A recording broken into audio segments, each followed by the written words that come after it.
y'all, that episode, what? I loved it.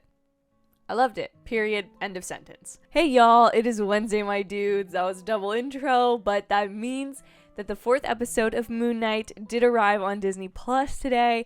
And yes, my review is also late again this week, but I could not resist talking about this week's episode. Major spoilers ahead. Guys, the plot twist to take this from an Uncharted National Treasure vibe of a show to something very Legion-esque. If you've ever had the opportunity to watch that show, it feels very reminiscent of that, sort of trying to figure out, like, is Marc crazy? Is Steven real? Are these just in his head? Is he in this place? Like, what is going on?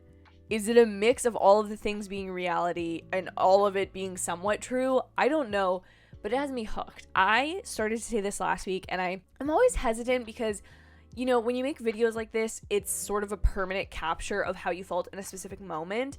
And so I'm always concerned with being like way too strong with my opinions in reviews like this because I want it to seem sort of like a cohesive whole as you watch like the reviews for each episode.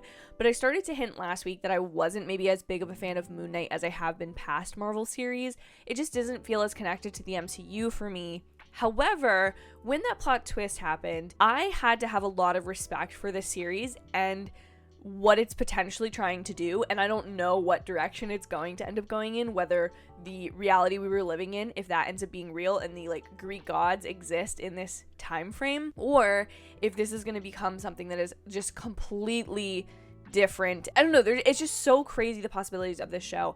And I think here, even though I can't say it's necessarily connected to the MCU in the sense that it does feel like there's still elements missing, like I don't know exactly where this fits in, it does feel like it sort of aligns with mutant stuff a little bit more, again, that Legion connection there. However, I'm just intrigued now. The story was just not, like, I just was not vibing with where the show was going. I just was kind of over searching for Amit's tomb. I wasn't loving how Harrow seemed to have control about whenever he interacted with Marc or whenever Marc saw him, or he could just pop in and out of anywhere even though he's not an avatar anymore. And then I just loved, first of all, the risk to like kill your main character, like what's going on.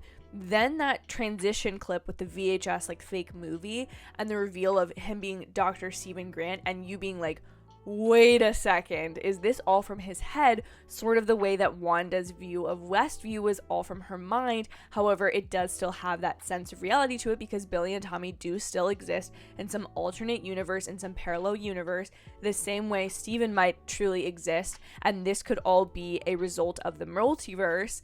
And like, what? Consistently across the board with Phase 4, whether you like it or not, for better or worse, whether it's well received or not, Phase 4 of the MCU has been 150% about experimentation, and specifically in these television series, and that's something that I think is so amazing. Regardless of critical acclaim of these series or like how popular they are amongst fans, you have to give them credit for trying different things, and the vast shift in tone and style that this one episode has from the first half of the episode to then when the plot twist happens, and then to like stitch that together with this alternate form of video. It's like a movie within their world, and it's not even something that like actually relates. I don't know, like, again, all of it could just be a figment of this alternate reality that Harrow is presenting Marc with so that he's confused. And I loved all of the like mirrored elements, like there's a cane, there's pyramids, there's statues of Greek gods, all of the like cult members, all the followers of Amit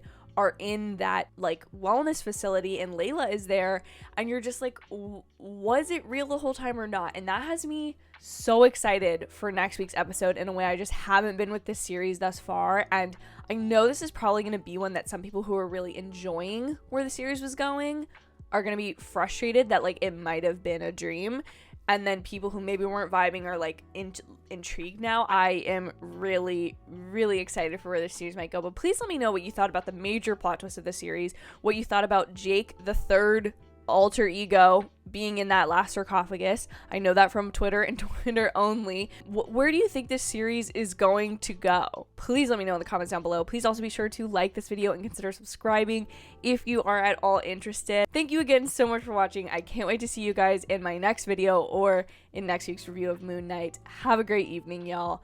See you in the next one.